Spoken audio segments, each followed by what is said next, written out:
بسم الله الرحمن الرحيم الحمد لله رب العالمين والعاقبة للمتقين والصلاة والسلام على سيدنا محمد وعلى آله وأصحابه أجمعين أما بعد فأعوذ بالله من الشيطان الرجيم بسم الله الرحمن الرحيم شهر رمضان الذي أنزل فيه القرآن صدق الله العظيم۔ رمضان المبارک ایک عبادت کا مہینہ ہے اور اس کو عبادتوں کے ساتھ گزارنا چاہیے، لیکن رمضان کی عبادات ہیں کیا؟ ہر شخص یہ تو جانتا ہے کہ رمضان عبادت کا مہینہ ہے، لیکن عموماً اس کی عبادات کے بارے میں لوگ صحیح معنوں میں آگاہ نہیں ہوتے۔ بہت سے لوگ رمضان کی عبادات کا مطلب یہ سمجھتے ہیں کہ بس صرف روزہ اور تراویح اور قرآن کریم کے ختم اور تلاوتوں کا اہتمام، بس یہی رمضان کی عبادت کا ایک تصور ہے۔ حالانکہ رمضان کی عبادات کا قرآن و حدیث کے اندر ایک بڑا جامع اور وسیع تصور ہے، جس کے اندر بڑی وسعت اور جامعیت ہے۔ تو ان عبادات کو سمجھنا چاہیے تاکہ رمضان المبارک کے اندر ہم ان ساری عبادتوں کا اہتمام کر سکیں اور رمضان کو قیمتی بنا سکیں۔ آج کی نشست میں انشاءاللہ ہم اسی رمضان کی عبادات کی وسعت کو سمجھیں گے کہ رمضان کے اندر ہم کس کس شکل میں عبادات کو سر انجام دے سکتے ہیں۔ لیکن ان عبادات کی صورتوں کو سمجھنے سے پہلے یہ بات سمجھنا ضروری ہے کہ نبی کریم صلی اللہ علیہ وسلم رمضان المبارک کے اندر عبادت کا کتنا اہتمام کیا کرتے تھے، اور اس مہینے میں عبادت کا اہتمام کرنا کتنا ضروری ہے۔ سب سے پہلے تو یہ چیز کلیئر ہونی چاہیے کہ رمضان ایک عبادت کا مہینہ ہے، یہ کوئی عام روٹین لائف کا کوئی ایسا مہینہ نہیں کہ جس کو ہم دوسرے مہینوں کی طرح سے گزار لیں، بلکہ اس مہینے سال کے دوسرے مہینوں کے مقابلے میں انسان کے اندر کچھ غیر معمولی تبدیلی آنی چاہیے۔ اس کے معمولات زندگی میں، اس کے روز و شب کے معمولات میں، ہر چیز میں کچھ ایسی غیر معمولی تبدیلیاں آنی چاہیے کہ جس کی وجہ سے یہ معلوم ہو کہ وہ ایک رمضان کے مہینے کو گزار رہا ہے، وہ کوئی عام مہینہ نہیں گزار رہا۔ تو سب سے پہلے تو ہم یہ سمجھ لیں کہ رمضان ایک عبادت کا مہینہ ہے۔ نبی کریم صلی اللہ علیہ وسلم باوجود اس کے کہ پورے سال عبادت کرتے تھے، ساری زندگی عبادت کرتے تھے، لیکن رمضان کے اندر آپ صلی اللہ علیہ وسلم کی عبادت ان عبادت کے دوسرے ایام کے مقابلے میں اور بڑھ جایا کرتی تھی۔ خود حدیث میں بھی آتا ہے، ترمذی شریف کی روایت ہے کہ جب رمضان المبارک شروع ہوتا ہے، رمضان کی پہلی رات آتی ہے، تو اللہ تبارک و تعالی کی جانب سے ایک منادی یعنی ایک پکارنے والا پکار کر یہ صدا لگاتا ہے، یا باغی الخیر اقبل و یا باغی الشر اقصر، اے خیر کے طلبگار، اے بھلائی کے طلبگار، متوجہ ہو جا، آگے بڑھ اور خیر کے کاموں کے لیے سبقت کرنا شروع کر دے، اور اے شر کے طلبگار یعنی گناہ کی طلب رکھنے والے، گناہ میں پھنسنے والے، اقصر، باز آ جا۔ کہ یہ عام مہینہ نہیں ہے کہ سال کے دوسرے مہینوں میں گناہ کرتے رہے لیکن اس مہینے میں گناہ نہیں کرنا۔ تو اس کا مطلب اللہ کی طرف سے بھی باقاعدہ ایک صدا لگوائی جاتی ہے کہ نیکیوں میں سبقت کرو، گناہوں سے باز آ جاؤ۔ حدیث میں آتا ہے، نبی کریم صلی اللہ علیہ وسلم نے ارشاد فرمایا، رمضان کے قریب، رمضان شروع ہونے والا تھا، آپ نے صحابہ کرام سے فرمایا، اللہ تعالیٰ اس رمضان کے مہینے میں تمہارے ایک دوسرے سے آگے بڑھنے کو دیکھتے ہیں، تمہارے سبقت کرنے کو کہ کون تم میں سے عبادت کے اندر آگے بڑھتا ہے اور کون تم میں سے نیکیوں کے کاموں میں آگے بڑھتا ہے۔ اللہ تعالیٰ تمہارے اس جذبے کو دیکھتے ہیں۔ نبی کریم صلی اللہ علیہ وسلم کا اپنا حال رمضان کے اندر کیا ہوتا تھا؟ اما عائشہ صدیقہ رضی اللہ تعالیٰ عنہ فرماتی ہیں کہ جب رمضان کا مہینہ آتا تھا، آپ کے چہرے کا رنگ بدل جایا کرتا تھا، آپ کی نمازوں کی کثرت ہو جایا کرتی تھی، دعا میں آپ آہو زاری شروع کر دیا کرتے تھے، اور رمضان کے اندر آپ ایک خوف محسوس کرتے تھے کہ کہیں رمضان کے اندر اس کی قدردانی میں کوئی کمی نہ ہو جائے۔ حدیث میں آتا ہے، نبی کریم صلی اللہ علیہ وسلم جب رمضان کا مہینہ آتا تھا تو اپنا ازار کس لیتے تھے۔ ازار کسنے کا مطلب کمر کسنا، جیسے ہم محاورے میں کہتے ہیں کسی کام کے کرنے کے لیے ہمت باندھنا، کمر کسنا۔ تو نبی علیہ الصلوۃ والسلام اپنی کمر کس لیا کرتے تھے رمضان کے مہینے کے اندر۔ رمضان کے مہینے کے اندر تو آپ عبادت کا اتنا اہتمام کرتے ہی تھے، لیکن رمضان کے مہینے کے آخر میں، آخری عشرے میں آپ کی عبادت رمضان کے مقابلے میں بھی، رمضان کے 20 دنوں کے مقابلے میں اور بڑھ جایا کرتی تھی۔ چنانچہ حضرت اما عائشہ رضی اللہ تعالیٰ عنہ فرماتی ہیں کہ آپ صلی اللہ علیہ وسلم جب آخری عشرہ داخل ہوتا تھا تو آپ آخری عشرے میں اتنی محنت کیا کرتے تھے، عبادت کے اندر اتنی محنت کیا کرتے تھے کہ اتنی محنت کبھی آپ اور نہیں کرتے تھے، حتیٰ کہ صرف آپ بذات خود عبادت کا خود ہی اہتمام نہیں، بلکہ آپ اپنے گھر والوں کو بھی جگایا کرتے تھے، اپنے گھر والوں کو بھی جگایا کرتے تھے کہ یہ رات غفلت کی، بے فکری کی نہیں ہے، یہ راتیں یہ قیمتی ہیں، یہ رمضان کے ایام قیمتی ہیں، اور خاص طور پر آخری عشرے کے اندر تو وہ مبارک اور طاق راتیں ہوتی ہیں جن میں شب قدر کو تلاش کیا جا رہا ہوتا ہے۔ تو اس لیے رمضان المبارک کے اندر حضور اکرم صلی اللہ علیہ وسلم کی سنت کی اتباع کرتے ہوئے، آپ کی سنت کی پیروی کرتے ہوئے ہم سب کو اپنی عبادتوں کا خوب اہتمام کرنا چاہیے۔ اور عبادت کا اہتمام اس لیے بھی رمضان کے اندر بہت اہم ہے کہ رمضان کے اندر عبادت کا اجر عام دوسرے مہینوں کے مقابلے میں بڑھ جاتا ہے۔ چنانچہ عام دنوں میں آپ فرض پڑھیں گے تو ایک فرض ہے، رمضان کے اندر 70 فرضوں کے برابر۔ عام دنوں میں اگر آپ نفل پڑھیں گے یا نفلی کوئی کام کریں گے تو وہ ایک نفل ہے، لیکن رمضان کے اندر وہی نفل فرض کے مقابلے میں آ جاتا ہے، فرض کے برابر آ جاتا ہے۔ اس کا مطلب نفل فرض کے برابر، فرض 70 فرضوں کے برابر۔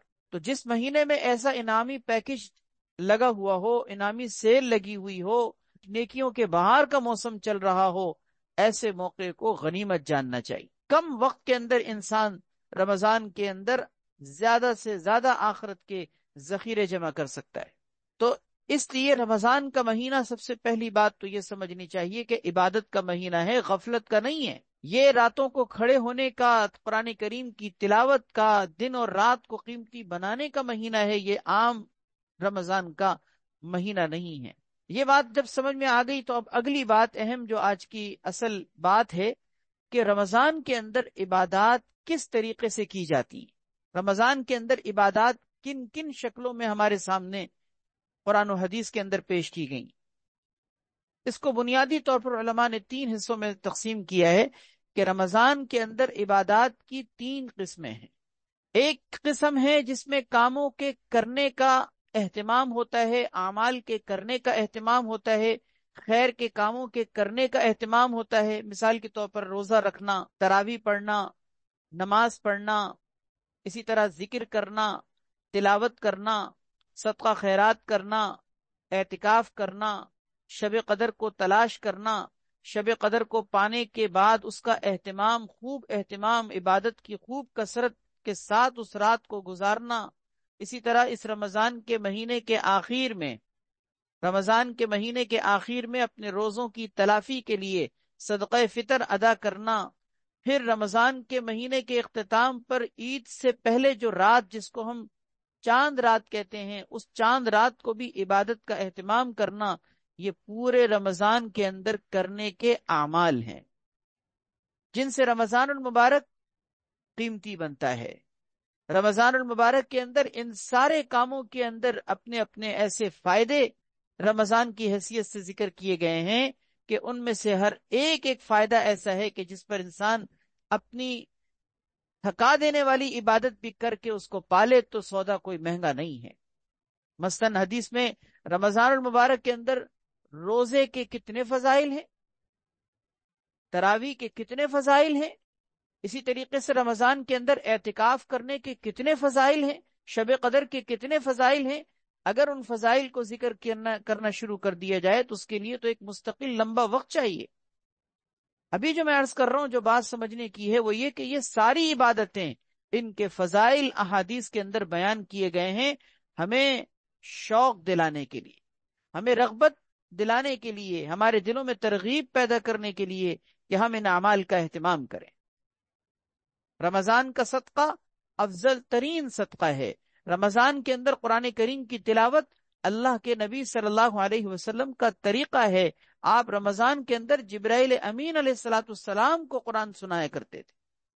رمضان المبارک کے اندر اعتکاف کرنا حدیث کے مطابق اللہ کے نبی صلی اللہ علیہ وسلم نے اس کے پچھلے سارے گناہوں کو معاف قرار دیا ہے کہ جو آدمی ایمان کی حالت میں اجر و ثواب کی نیت لے کر اعتکاف کرتا ہے۔ یہی فضیلت روزے کی بھی ہے کہ روزے پر بھی پچھلے سارے گناہوں کی بخشش، یہی فضیلت تراویح کی بھی ہے کہ تراویح کا اہتمام کرنے پر بھی پچھلے سارے گناہوں کی مغفرت۔ شب قدر وہ ایک رات جس کو مل جائے، قرآن کریم کے اندر اس کو 1000 مہینوں سے زیادہ بہتر قرار دیا گیا۔ تو یہ ساری عبادتیں جو رمضان کے اندر کرنے کی ہیں، اعمال کا اہتمام جن میں کیا جاتا ہے، یہ عبادات کی ایک شکل ہے۔ یہ سب مل کر عبادات کی ایک شکل ہے، جس کو ہم عبادات کی 3 قسموں میں سے پہلی قسم قرار دیں گے کہ رمضان کے اندر یہ سارے خیر کے کام، یہ سارے اعمال اور نیکیوں کے کام، اجر و ثواب جمع کرنے کے کام، یہ سب کے سب عبادات کی مختلف انداز میں صورتیں ہیں۔ دوسری قسم، عبادات کی دوسری قسم جو رمضان کے اندر بہت اہم عبادت ہے، اور وہ عبادت ہے اجتناب، بچنا، جس کو ہم پرہیزگاری اور تقوی بھی کہہ سکتے ہیں۔ یہ بھی عبادت کی ایک اعلیٰ ترین شکل ہے کہ رمضان کے اندر ہم اجتناب کا اہتمام کریں، یعنی پرہیز کا اہتمام کریں۔ اور پرہیز کس چیز سے؟ پرہیز کس چیز سے کرنا ہے؟ پرہیز 3 چیزوں سے کرنا ہے۔ 3 چیزوں سے ہم نے بچنا ہے۔ سب سے پہلی چیز گناہ سے بچنا ہے، اللہ تعالیٰ کی نافرمانی سے، معصیت اور فسق و فجور کے کاموں سے، کیونکہ یہ رمضان کا اصل مقصد ہے، رمضان کی اصل حقیقت ہے کہ ان سارے روزوں کے اور رمضان کے جاری ہونے کا جو اصل مقصد ہے وہ قرآن کریم میں ذکر کیا گیا ہے کہ لعلکم تتقون، تاکہ تم پرہیزگار بن جاؤ، تاکہ تم پرہیزگار بن جاؤ۔ تو رمضان کے روزے، رمضان کی عبادات، ان کا تو مقصد ہی تقوی اور پرہیزگاری ہے، اللہ کی نافرمانی سے بچنا ہے۔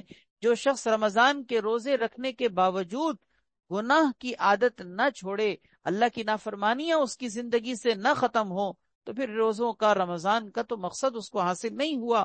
ٹھیک ہے، اجر ثواب نیکی مل گئی، لیکن اس کو مقصد اور اس کی روح نصیب نہیں ہو سکی۔ تو پہلی چیز بچنے کی کیا ہے کہ گناہ سے بچے۔ حدیث میں آتا ہے جو شخص روزہ رکھ کر بھی کوئی غلط کام یا غلط بات کرنا نہ چھوڑے، اللہ کو اس کے بھوکا پیاسے رہنے کی کوئی ضرورت نہیں۔ ایک دوسری حدیث میں کہ کتنے ہی روزے دار ایسے کہ جن کو ان کے روزے سے سوائے بھوک اور پیاس کے کچھ نصیب نہیں ہوتا۔ تو پہلی چیز بچنے کی، اللہ کی نافرمانی سے بچیں۔ دوسری چیز بچنے کی یہ ہے کہ لغو اور فضول اور بیکار کاموں سے بچیں۔ ٹھیک ہے، کوئی گناہ کا کام اگر مثال کے طور پر نہیں بھی ہو رہا، لیکن اگر ایک انسان ایسے ہی اپنے وقت کو فضول ضائع کر رہا ہے، ایسے ہی اپنے وقت کو گزار رہا ہے، ٹائم پاس کر رہا ہے، روزہ جیسے کہ بعض اوقات لوگ سو کر گزار دیتے ہیں کہ جی ٹائم پاس ہو جائے گا، یاروں دوستوں کے ساتھ گیدرنگ میں یا انٹرنیٹ پر بیٹھ کر، ٹھیک ہے اگر گناہ سے بچے ہوئے ہیں لیکن فضول وقت تو ضائع کر رہے ہیں۔ اگر یہ فضول وقت ضائع کر رہے ہیں، یاد رکھیے تب بھی آپ رمضان کو ضائع کر رہے ہیں۔ ٹھیک ہے، آپ نے کوئی گناہ کا کام نہیں بھی کیا، لیکن فضول اگر بیٹھ کر آپ نے وقت ضائع کیا یا سو کر آپ نے اپنا دن گزار دیا اور آپ نے ٹائم پاس کر لیا، رمضان کسی طرح سے آپ نے پاس کر لیا، تو اس کا مطلب آپ نے رمضان کو آپ نے وصول نہیں کیا، رمضان کو آپ نے کیچ نہیں کیا، رمضان کی قدر و قیمت کو آپ نے حاصل نہیں کیا۔ کیونکہ اگر آپ کے دل میں قدر و منزلت ہوتی تو آپ رمضان کے اندر یہ سوچتے کہ رمضان کا مہینہ چل رہا ہے، میں نیکیاں جمع کروں، میں زیادہ سے زیادہ قرآن کریم کی تلاوت کروں، میں اپنے وقت کو قیمتی بناؤں، میں اپنی راتوں کو قیمتی بناؤں۔ تو رمضان کے اندر بچنے کی دوسری اہم ترین چیز یہ ہے کہ لغو اور فضول کاموں سے بچیں۔ لغو اور فضول کام وہ کہلاتے ہیں کہ جن کا کوئی فائدہ نہ ہو، جن کا دینی دنیاوی اعتبار سے کوئی فائدہ نہ ہو۔ اسی لیے ہمارے اکابر کا، سلف صالحین کا اور ہمارے بزرگوں کا طریقہ تھا کہ رمضان کے اندر اپنے معمولات زندگی کو اتنا محدود کر لیا کرتے تھے کہ ملنے جلنے کے معاملات، اسی طریقے سے بہت ساری خرید و فروخت کی مصروفیات، لوگوں کے ساتھ حلقے میں بیٹھنا، حتیٰ کہ اصلاحی اعتبار سے بھی اگر ان کے حلقے لگا کرتے تھے تو عام سال کے دوسرے مہینوں میں جو ان کے حلقے لگتے تھے لوگوں کی اصلاح اور تربیت کے، رمضان کے اندر اس کو بھی محدود کرتے تھے، اس کو بھی محدود کرتے تھے کہ یہ وقت اللہ تبارک و تعالی کی عبادت میں صرف ہو۔ تو رمضان المبارک کے اندر دوسری چیز بچنے کی کیا ہے کہ فضول اور لغو کاموں سے بچے، اور تیسری چیز رمضان کے اندر بچنے کی یہ ہے کہ انسان نزاع اور جھگڑوں سے بچے۔ یہ بھی ہمیں اللہ کے نبی صلی اللہ علیہ وسلم نے بطور خاص رمضان اور رمضان کے اندر روزے میں بچنے کی آپ نے ہمیں تعلیم اور تلقین فرمائی ہے کہ دیکھو جھگڑنا نہیں، غصہ نہیں کرنا، اپنے مزاج کی چڑچڑاہٹ کو کنٹرول کرنا، ہائپر نہیں ہونا، بے قابو نہیں ہونا، چیخنا چلانا نہیں، گالم گلوچ نہیں کرنا، کسی کی بد زبانی کا جواب بد زبانی سے مت دینا۔ حتیٰ کہ حدیث میں ذکر کیا گیا ہے، بخاری شریف وغیرہ کے اندر موجود ہے کہ آپ صلی اللہ علیہ وسلم نے فرمایا کہ جب تم میں سے کسی کا روزہ ہو تو اس کو چاہیے کہ وہ رفث سے بچے، رفث یعنی بے حیائی کی باتوں سے بچے، اور کسی سے جھگڑا نہ کرے۔ اگر کوئی اس کو گالی دے، اگر کوئی اس کو گالی دیتا ہے تو اس سے کہہ دے ان امرؤ صائم، میں روزے دار ہوں، میں جواب نہیں دوں گا۔ اور ایک حدیث میں تو آتا ہے کہ آپ نے فرمایا ایک مرتبہ نہیں 2 مرتبہ کہہ دے میں روزے سے ہوں۔ اس کا مطلب کیا؟ گالی کا جواب گالی نہیں، اینٹ کا جواب پتھر نہیں، کسی کی بد زبانی کا جواب بد زبانی نہیں ہے۔ اگر کسی نے اپنے اخلاق خراب کیے ہیں تو ہم کیوں اخلاق خراب کریں؟ ویسے یہ ساری زندگی انسان کا معمول ہونا چاہیے، ساری زندگی، رمضان کیا، رمضان کے علاوہ بھی ایسے اللہ ہم سب کو پاکیزہ اخلاق دے دے، لیکن رمضان کے اندر اپنی اس عادت کے اندر، اپنی اس صفت کے اندر زیادہ محنت کرنی ہے کہ روزہ رکھ کر کہیں ایسا نہ ہو کہ ہم بد زبانی کریں، روزہ رکھ کر ہم کسی کے بارے میں کوئی غلط نازیبہ جملے کہیں، روزہ رکھ کر ایسا نہ ہو کہ ہمارا کسی سے جھگڑا ہو۔ نہیں نہیں نہیں، یہ روزے کو خراب کرنے والی بات ہے۔ اور حقیقت یہ ہے کہ جو رمضان کی قدردانی کرنے والا ہے وہ اس بات کو جانتا ہے کہ رمضان کے اندر اگر کسی کا کوئی جھگڑا ہو بھی تو کہتے ہیں کہ جی میں روزہ خراب نہیں کروں گا، رمضان کے اندر میں روزہ خراب نہیں کروں گا، میں نہیں جواب دوں گا۔ اس کا مطلب کیا؟ برداشت کرے۔ تو تیسری چیز بچنے کی کیا ہے؟ جھگڑوں سے بچے۔ بعض اوقات رمضان کے اندر جب انسان روزے کی حالت میں ہوتا ہے اور گرمی کے ایام ہو اور بھوک اور پیاس کی شدت ہو تو مزاج میں چڑچڑاہٹ آ جاتی ہے، انسان کے اخلاق میں کچھ ایسی چیزیں آ جاتی ہیں کہ انسان سے بعض اوقات برداشت نہیں ہو رہا ہوتا۔ اسی کیفیت پر تو کنٹرول کرنا ہے، اسی کیفیت کو تو کنٹرول کرنا ہے۔ نبی کریم صلی اللہ علیہ وسلم نے اسی لیے بطور خاص بچنے کی چیز یہ ذکر کی ہے کہ دیکھو آپس کے جھگڑوں سے بچنا۔ اور یہی چیز جھگڑوں سے بچنے کے اعتبار سے اگر آپ غور کریں آپ کو حج کے اندر بھی نظر آئے گا۔ اللہ پاک ہم سب کو نصیب فرمائے کہ جب حج کا احرام باندھا جائے تو قرآن کریم میں سورہ بقرہ کے اندر 2 پارے میں اللہ تعالیٰ نے بطور خاص حکم دیا ہے کہ جب کوئی شخص حج کا احرام باندھے اور حج کے لیے روانہ ہو تو اس کو چاہیے کہ لا جدالا، فلا رفسا ولا فسوقا ولا جدالا، 3 چیزوں سے منع کیا ہے۔ ایک بے حیائی کی گفتگو اور بے حیائی کے کاموں سے بچے۔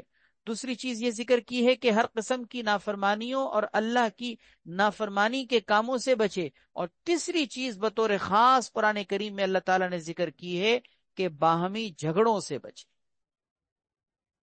باہمی جھگڑوں سے بچے۔ تو حج کا احرام ہو تب بھی ہمیں یہ کہا گیا کہ جھگڑنا نہیں ہے، غصے کو کنٹرول کرنا ہے۔ روزے کی حالت ہو تب بھی ہمیں یہ کہا گیا کہ دیکھو آپس میں جھگڑنا نہیں۔ تو بچنے کے اندر 3 چیزیں ہو گئیں۔ پہلی چیز گناہ سے بچنا، دوسری چیز فضول اور لغو بیکار قسم کے کاموں سے بچنا، اور تیسری چیز یہ کہ آپس کے باہمی جھگڑوں سے، گالم گلوچ سے اور بد زبانی سے، ان چیزوں سے اپنے آپ کو بچایا جائے۔ 2 چیزیں ہو گئیں۔ پہلی چیز تھی اعمال کا اہتمام، دوسری چیز تھی بچنے کا اہتمام، جس میں 3 چیزیں بچنے کی ذکر کی گئیں۔ تیسری اور آخری چیز عبادات کے اندر اہتمام جس کا کرنے کی ہمیں ضرورت ہے وہ ہے تطہیر۔ تطہیر عربی میں اس کو تطہیر کہتے ہیں، یعنی پاک کرنا، اپنے آپ کو صاف ستھرا کرنا، اپنے آپ کو پاک اور صاف ستھرا کرنا، اپنے آپ کو جس طرح ہم کپڑے کو دھو کر اس کا میل کچیل اتار دیتے ہیں نا، جس طرح کوئی برتن ہو، کپڑا ہو، کوئی جگہ ہو، کہیں بھی کوئی میل کچیل یا کوئی گندگی ہو، ہم اس کو دھو دیتے ہیں، صاف ستھرا کر دیتے ہیں، اور ہر چیز تقاضا کرتی ہے کہ اس کی صفائی کی جائے۔ اسی طریقے سے رمضان کے اندر ایک بہت اہم کرنے کا کام، جس کی طرف عموماً توجہ نہیں ہو پاتی، جو رمضان کی اہم ترین عبادت ہے، وہ ہے تطہیر، اپنے آپ کو صاف ستھرا کرنا، اپنے آپ کو پاک صاف ستھرا کرنا، دھو کر بالکل پاک صاف ستھرا کرنا۔ اور وہ کیسے کریں گے؟ اس کے دو طریقے ہیں۔ پہلا طریقہ ہے اللہ تعالی سے توبہ اور استغفار کر کے مغفرت کی خوب دعائیں مانگ کر اپنے گناہوں کی گندگی کو دھو دینا، ختم کر دینا۔ ہر قسم کے جتنے گناہوں کی گندگیاں ہمارے اوپر لگی ہوئی ہیں، ہماری آنکھوں کے گناہوں سے ہماری آنکھیں گندی ہیں، کان کے گناہوں سے ہمارے کان گندے ہیں، زبان کے گناہوں سے ہماری زبان گندی ہے، ہمارے قلب اور دل کے گناہوں سے ہمارا دل گندا ہے۔ اسی طریقے سے آپ پورے جسم کے تمام اعضاء و جوارے کو سمجھ لیں، ہم جس جس عضو سے گناہ کرتے ہیں وہ ہمارا گناہوں کی گندگی سے گندا ہو چکا ہوتا ہے، اور ظاہری طور پر ہم اس کو اگرچہ گندا نظر نہیں دیکھتے، گندا نہیں دیکھ رہے ہوتے، نظر نہیں آ رہا ہوتا، لیکن حقیقت یہ ہے کہ اس گناہ کی گندگی باطنی اور روحانی اعتبار سے اس عضو پر لگی ہوئی ہو۔ سب سے بڑا انسان کا جسم کا جو عضو ہے، جس کو دارالخلافہ کیپٹل جس کو کہتے ہیں، انسان کا دل جس کو کہا جاتا ہے، انسان کے پورے جسم کا دارالخلافہ کیا ہے؟ دل ہے نا۔ دل، حدیث میں آتا ہے جب انسان گناہ کرتا ہے تو دل پہ سیاہ ڈاٹ لگ جاتا ہے، بلیک ڈاٹ، دل پہ سیاہ نقطہ لگ جاتا ہے۔ اگر وہ توبہ کر لے تو وہ ڈاٹ ختم ہو جاتا ہے، اگر وہ گناہ پر گناہ مزید کرے تو وہ سیاہ ڈاٹ مزید لگ جاتا ہے، پھر گناہ کرے اور مزید ڈاٹ لگ جاتے ہیں، ڈاٹس لگتے چلے جاتے ہیں، دل گندا اور کالا ہوتا چلا جاتا ہے، یہاں تک کہ ایسا وقت آتا ہے، یہاں تک کہ ایسا وقت آتا ہے کہ دل کالا کلوٹا سیاہ ہو جاتا ہے، سیاہ ہو جاتا ہے۔ اس سے کیا پتہ چلا کہ ہمیں اگرچہ اپنے دل کی وہ سیاہی، ہمیں اپنے دل کے اندر وہ سیاہی نظر نہیں آ رہی، لیکن اللہ کے نبی صلی اللہ علیہ وسلم نے اپنی سچی زبان سے فرمایا ہے، جو ہمیں نظر نہ بھی آئے لیکن ہمیں ماننا ہے کہ ہمارا دل گناہوں کی وجہ سے گندا ہو جاتا ہے۔ یہی حال یہ جو دل کا ہے، یہی حال انسان کے اعضاء کا بھی ہے۔ انسان کی آنکھوں کا نور ختم ہو جاتا ہے اگر ایک انسان اپنی آنکھوں کو، اپنی نگاہوں کو کنٹرول نہ کرے، اپنی زبان سے اگر وہ جھوٹ بولنا ترک نہ کرے تو اس کی زبان گندی ہو جاتی ہے۔ تو رمضان کے اندر سب سے پہلی چیز تو یہ ہے کہ تطہیر یعنی صفائی ستھرائی کے لیے اللہ سے معافی مانگے، اللہ تعالیٰ سے مغفرت کی دعا مانگے، خوب کثرت سے استغفار کریں۔ آپ کو معلوم ہے نبی کریم صلی اللہ علیہ وسلم سے حضرت عائشہ رضی اللہ تعالیٰ عنہ نے جب درخواست کی تھی کہ یا رسول اللہ اگر میں شب قدر کو پالوں تو میں کیا کروں، تو نبی کریم صلی اللہ علیہ وسلم نے حضرت عائشہ رضی اللہ تعالیٰ عنہ کو کیا جواب دیا تھا؟ حدیث میں موجود ہے، آپ نے سنا ہوگا۔ آپ صلی اللہ علیہ وسلم نے ان کو ایک دعا کی تلقین فرمائی تھی، اور وہ دعا کیا تھی؟ یہی مغفرت کی دعا ہے نا، معافی کی دعا، اللہم انک عفو تحب العفو فاعف عنی۔ میرے ساتھ پڑھ لیجئے تاکہ یہ یاد ہو، اللہ پاک ہم سب کو اس کو صرف یاد رکھنے کی نہیں بلکہ رمضان کے اندر خوب کثرت سے مانگنے کی توفیق عطا فرما دے، اور اللہ ہم سب کے حق میں یہ دعا قبول کر لے۔ کتنی پیاری دعا ہے، یا اللہ بے شک تو معاف کرنے والا، درگزر کرنے والا ہے، معافی کو پسند کرتا ہے، مجھے معاف کر دے۔ بے شک تو معاف کرنے والا ہے، معافی کو پسند کرتا ہے، مجھے معاف کر دے۔ تو پیارے نبی صلی اللہ علیہ وسلم نے حضرت ام عائشہ رضی اللہ تعالیٰ عنہ کو جب انہوں نے آپ صلی اللہ علیہ وسلم سے پوچھا تھا کہ میں رمضان کے اندر شب قدر کو اگر پالوں تو کیا کروں، تو آپ نے ان کو یہ دعا تلقین فرمائی۔ اس سے معلوم ہوا کہ رمضان کے اندر کرنے کا ایک اہم ترین کام یہ ہے کہ بندہ اللہ سے مغفرت کی دعا مانگے، اللہ سے اپنے گناہوں کی بخشش مانگے، یا اللہ مجھے معاف کر دے۔ اور صرف اپنے لیے نہیں، اپنے والدین کے لیے مانگیں، اپنے بیوی بچوں کے لیے مانگیں، اپنے گھر کے ایک ایک فرد کے لیے مانگیں، امت مسلمہ کے لیے مانگیں۔ یا اللہ تمام مسلمان مرد اور عورت سب کی مغفرت فرما، تمام مومن مرد اور عورت سب کی مغفرت فرما۔ یا اللہ جو زندہ ہیں ان کی بھی مغفرت فرما، جو ایمان کی حالت میں دنیا سے جا چکے ہیں یا اللہ ان کی بھی مغفرت فرما۔ یہ تطہیر کہلاتا ہے۔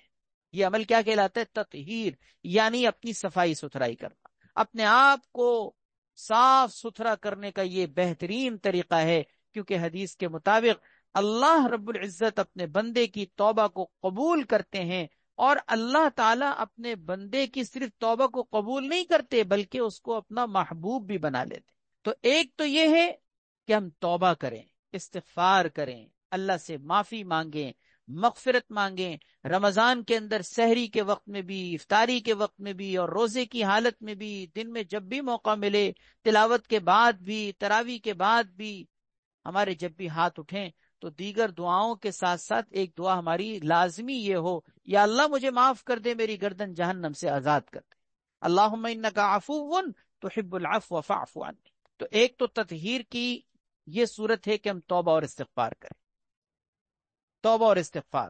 اور میں اس میں ایک بات اور بھی شامل کر دوں کہ توبہ اور استغفار کے لیے بہت بہتر ہوگا کہ روزانہ یا 2-4 دن میں جب بھی موقع ملتا رہے، اور آخری عشرے میں تو کوشش کریں ہر رات میں 2 رکعت صلاۃ التوبہ کی نیت سے اللہ کے سامنے پورے خشوع خضوع کے ساتھ حاضر ہو کر 2 رکعت نماز پڑھیں، اور اس میں نیت کریں صلاۃ التوبہ کی، کہ یا اللہ میں توبہ کی 2 رکعت نماز پڑھ رہا ہوں۔ اس کے بعد نماز کے بعد اللہ تعالیٰ کے سامنے ہاتھ اٹھا کر کوشش کریں کہ رو رو کر گڑ گڑا کر مانگیں، رونا نہ آئے تو رونے والوں کی شکل بنائیں۔ یہ تو ہمارے بس میں ہے نا، یہ تو ہم کر سکتے ہیں۔ ٹھیک ہے، ایک بعض اوقات انسان کے آنسو اختیار میں نہیں ہوتے، لیکن آنسوؤں کے نکلنے کی شکل بنانا تو ہمارے اختیار میں ہے۔ اللہ سے مانگے، 2 رکعت صلاۃ التوبہ پڑھ کے اللہ سے مانگے، یا اللہ میرے اگلے پچھلے ظاہری باطنی صغیرہ کبیرہ چھوٹے بڑے تمام گناہ معاف فرما، جان بوجھ کر کیے ہوں یا مجلس یا جو ہے وہ بھولے سے ہو گئے ہوں، مجلسوں کے گناہ ہوں، خلوتوں کے گناہ ہوں، سب معاف فرما۔ آپ اس طریقے سے اپنے آپ کو پاک کر لیں گے، بالکل صاف ستھرے ہو جائیں گے، اور انشاءاللہ اگر آپ نے یہ عمل کر لیا، رمضان اللہ پاک آپ کی مغفرت کا ذریعہ بنا دے گا، کیونکہ اللہ تعالیٰ رمضان المبارک میں کسی مغفرت کے چاہنے والے کو محروم نہیں کرتے۔ دوسری صورت، آخری صورت یہ ہے تطہیر کی، دوسری صورت یہ ہے کہ اپنے اخلاق پاک کریں، اپنا کردار پاک کریں، اپنے قول اور فعل کے تضاد کو ختم کریں، اپنی عادات کو پاک کریں، اپنے طور طریقوں کو پاک کریں، اپنے اعمال کو پاک کریں۔ رمضان کے علاوہ آپ کی زندگی کے اندر روٹین کے مطابق اگر کوئی بری عادتیں ہیں، رمضان کے اندر ان کی اصلاح کریں۔ اگر کوئی اخلاق کے اعتبار سے آپ کے اندر کمزوریاں ہیں تو ان کمزوریوں کو رمضان کے اندر ان کو دور کریں، ان کی اصلاح کریں، جس کو ہم کہتے ہیں اپنا تزکیہ کرنا، اپنا تزکیہ کرنا۔ رمضان اپنے آپ کو سنوارنے، اپنے آپ کو بنانے اور اپنی اخلاقی تربیت کے لیے بہترین مہینہ ہے، سب سے بہترین مہینہ۔ کیوں؟ اس لیے کہ اس مہینے جو منفی طاقت ہے نا، یعنی شیطان، جو ہمیں ان کاموں کے کرنے سے روکتی ہے، جو ہمارے سامنے رکاوٹ بن جاتی ہے۔ ہمارے گناہوں کا ظاہری اعتبار سے سب سے بڑا ذریعہ کیا ہوتا ہے؟ ہمارا نفس اور شیطان نا۔ اللہ تعالیٰ نے اس منفی طاقت کو، آپ کو معلوم ہے کہ رمضان جیسے ہی شروع ہوتا ہے، شیطان، سرکش شیطان کیا کر دیے جاتے ہیں؟ وہ قید کر دیے جاتے ہیں، ان کو اللہ تعالیٰ بند کر دیتے ہیں، ان کو پابند سلاسل کر دیتے ہیں، تاکہ یہ منفی قوت میرے بندوں کو ان کی عبادتوں کے اندر، ان کی تربیت کے کاموں کے اندر، ان کی اخلاقیات کی درستگی کے اندر رکاوٹ نہ بنے۔ اسی لیے ہمارے مشائخ اور سلف صالحین کا یہ کہنا ہے، وہ فرماتے تھے کہ رمضان اپنے آپ کو سنوارنے کے لیے سال کے 12 مہینوں میں سب سے قیمتی مہینہ ہے۔ آپ سال کے 12 مہینوں میں سب سے بہترین اپنی اصلاح، اپنی تربیت، اپنے آپ کو سنوارنے کا کام رمضان میں کر سکتے ہیں، کیونکہ اس وقت منفی طاقت شیطان کی صورت میں وہ ہمارے سامنے رکاوٹ نہیں ہوتی۔ تو اپنی اصلاح کریں، اپنی تربیت کریں، اپنے اخلاق کو پاکیزہ کریں، اپنا کردار پاک کریں، اپنی سیرت و صورت کی اصلاح فرمائیں۔ اس کے لیے اہل اللہ کی صحبت، نیک لوگوں کی کتابیں پڑھنا، نیک مجالس اختیار کرنا، اور سب سے اہم چیز قرآن کریم کو ترجمے کے ساتھ، قرآن کریم کو سمجھ کر پڑھیں۔ اس سے آپ کے اخلاق بھی درست ہوں گے، آپ کا کردار بھی درست ہوگا، آپ کو اللہ کا پیغام پڑھنے کو، سمجھنے کو ملے گا کہ اللہ ہم سے کہہ کیا رہا ہے، اللہ کس زندگی کا ہم سے تقاضا کر رہے ہیں، اور ہم اپنی کس زندگی کے طریقوں میں، طور طریقوں میں پھنسے ہوئے ہیں۔ رمضان کے اندر اس طریقے سے اپنا ایک خاص عبادت کا ایک طریقہ اختیار کریں جس میں یہ تینوں طرح کے کام ہوں۔ یعنی پہلے نمبر پر میں نے عرض کیا اعمال کا اہتمام، دوسرے نمبر پر بچنے کی تین چیزوں کا اہتمام، اور تیسرے نمبر پر اپنی پاکیزگی کا اور اپنے آپ کو صاف ستھرا کرنے کا اہتمام۔ اللہ پاک مجھے آپ کو عبادت کی یہ تینوں شکلوں میں خوب محنت کرنے کی توفیق عطا فرمائے۔ رمضان کے جتنے ایام گزر چکے ہیں وہ تو گزر چکے، جو رمضان کے ایام باقی رہ گئے ہیں، اور خاص طور پر رمضان کا آخری عشرہ جو بہت اہم رمضان کا حصہ ہے وہ بھی باقی رہتا ہے ابھی، اللہ پاک ہمیں اس کی قدردانی کی توفیق عطا فرمائے۔ اللہ پاک ہمیں قدردان بندوں میں شامل فرمائے، ناقدر بندوں میں اللہ پاک ہمیں شامل نہ فرمائے۔ وآخر دعوانا ان الحمد للہ رب العالمین۔ الحمد للہ رب العالمین والعاقبۃ للمتقین والصلاة والسلام علی سیدنا محمد وعلی آلہ واصحابہ اجمعین۔ رب اغفر وارحم وانت خیر الراحمین۔ ربنا ظلمنا انفسنا وان لم تغفر لنا وترحمنا لنکونن من الخاسرین۔ یا ارحم الراحمین، ہم بڑے کمزور، ضعیف، گناہگار و خطا کار، یا اللہ تیرے سامنے بیٹھے ہاتھ اٹھائے تجھ سے اپنے لیے، ساری امت کے لیے مغفرت کی دعا مانگتے ہیں، مغفرت کی درخواست کرتے ہیں۔ یا اللہ ہمیں بھی اور تمام عالم کے مسلمانوں کو معاف فرما، زندوں مردوں کو معاف فرما۔ یا رب العالمین، اپنے فضل سے، اپنے کرم سے ہر طرح کے ظاہری باطنی، صغیرہ کبیرہ، جان بوجھ کر کیے ہوئے یا بھولے سے ہو جانے والے سارے گناہوں کو معاف فرما۔ اے اللہ ہمارے اخلاق کو پاک فرما، اے اللہ ہمارا کردار پاک فرما، سیرت و صورت کی اصلاح فرما۔ رمضان کے اندر ہماری اصلاح اور بہترین تربیت فرما دے، ہم سب کے لیے ہدایت کے دروازے کھول دے۔ اے اللہ ہمیں قرآن کریم کو پڑھنے کی، سمجھنے کی، اس کے اندر جو کچھ تو نے ہم سے کہا ہے اے اللہ ہمیں اس کو سمجھ کر پڑھنے کی توفیق عطا فرما۔ اے اللہ ہمیں قرآن کریم سے جڑنے کی توفیق عطا فرما، ہمارے روزوں کو، ہماری تراویح کو، یا اللہ ہمارے خیر کے کاموں کو، دعاؤں کو، یا اللہ صدقہ خیرات کو، جو کچھ بھی تو ہمیں اعمال کی توفیق دے رہا ہے، یا اللہ ان ساری توفیقات کو اپنی بارگاہ میں قبول بھی فرما، اس پر اپنی شان کے مطابق اجر و ثواب عطا فرما۔ ہماری اس مجلس کو، اس محفل کو قبول فرما، تمام شرکت کرنے والوں کو ان کے تمام مقاصد میں کامیابی نصیب فرما۔ سبحان ربک رب العزت عما یصفون وسلام علی المرسلین والحمد للہ رب العالمین۔ آمین آمین آمین یا رب العالمین برحمتک یا ارحم الراحمین۔